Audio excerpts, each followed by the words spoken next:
Hello guys, just came back from a sweaty run. It's pretty hot out there. It was a good solid training, and here are the stats of my run. It was a short run, and at the end I did some hill repeats.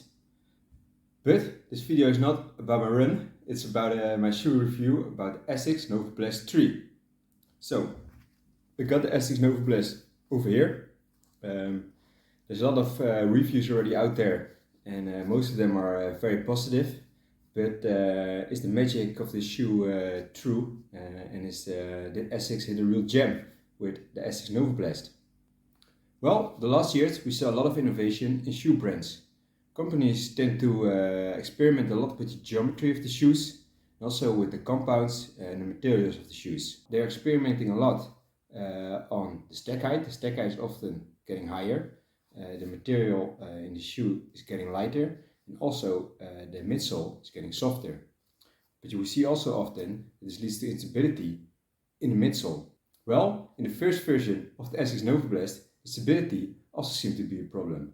There are many reviews online that that the shoe didn't have a great stability, and therefore I also didn't buy it. But in this version, or in the third one, the Asics Novablast 3, the problem seems to be solved, and I don't have any issues with the stability. Well, let's dive into the specs and some parts of the shoe. I will shortly go over the stats of the shoe. In my Novablast I already covered up to 300 miles. With a lighter weight, improved cushioning and increased responsiveness, the Asics Novablast 3 is a performance trainer ready to take your running to the next level. Asics in the last years have really picked up their game, especially for daily trainers. It's a very all-round shoe, and therefore you can use it on easy runs, interval sessions, but even your long runs. I even wonder how this shoe will perform compared to the Metaspeed Sky lineup from Asics. Example on shorter race days like a 5 or 10k. I don't think you could expect a big difference at all. For the specs of this shoe, the weight is 8.9 ounces, or 252 grams for men's, which is quite good. The heel stack of 31mm, a forefoot stack of 23mm, which makes the heel to toe offset 8mm. And the shoe has no carbon plate. Some people think there is a carbon plate in there because it's so responsive, but there is not.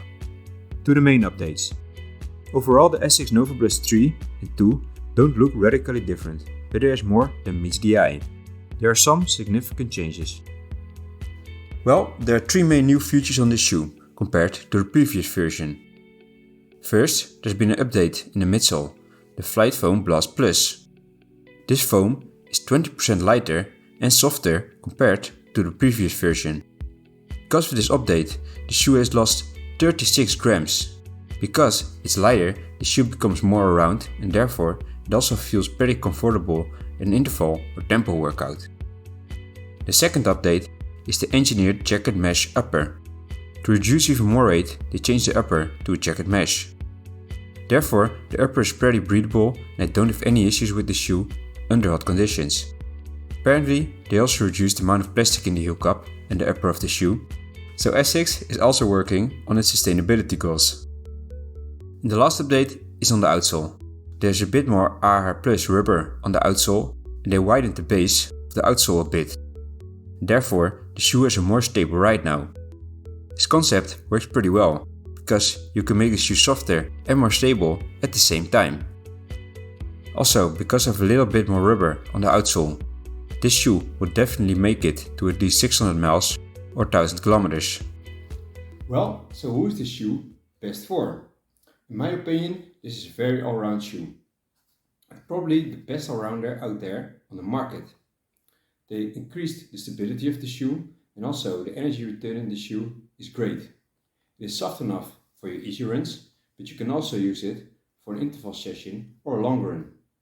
Well, so if you need an all-rounder and you don't buy that many shoes, I would definitely suggest to look into the Asics Novablast 3. Okay, and to conclude, in my personal opinion, I really like this shoe. It became almost instantly one of my favorite daily trainers, and I use it a lot now. As you can see, there are already quite some wear and tear on the shoe. You can also see on the wear and tear I'm a forefoot runner because most of the wear and tear is in front. Little side note. But what I really like about the shoe is the upper. I really appreciate thin and comfy uppers in shoes. I also like it when the shoe doesn't guide your ride too much, but has some nice energy return. And also it's pretty soft, so I also can use it for an easy run. But sometimes when I want to combine a longer loop, for example, with some intervals or some hill reps, it's also nice that you have a little bit more speed in your gait cycle and a little bit more energy return. So definitely also on interval runs or longer tempos, you can use this shoe as well. Or in my example, also quite often when I do a loop or an easy run with some hill repeats in the end, I also use this shoe. Well, you could use this shoe also as a race day shoe. If you're a beginner, you don't buy that many shoes, or you don't have a race day shoe yet, you could also line up on a race with this shoe. It will hold up pretty well.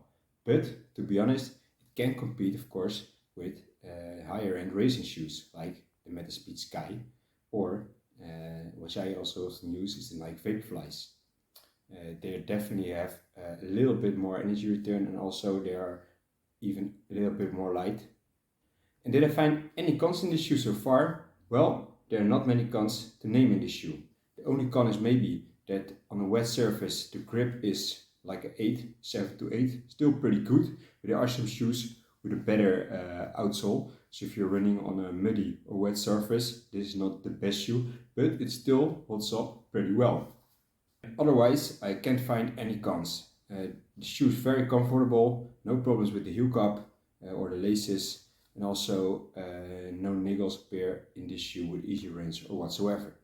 Well, I hope this review helps you to decide whether to buy the shoe or not. And if you have any questions about this shoe or my opinion, put them down below in the comments. And as always, if you still go out there today, have fun and get on the run!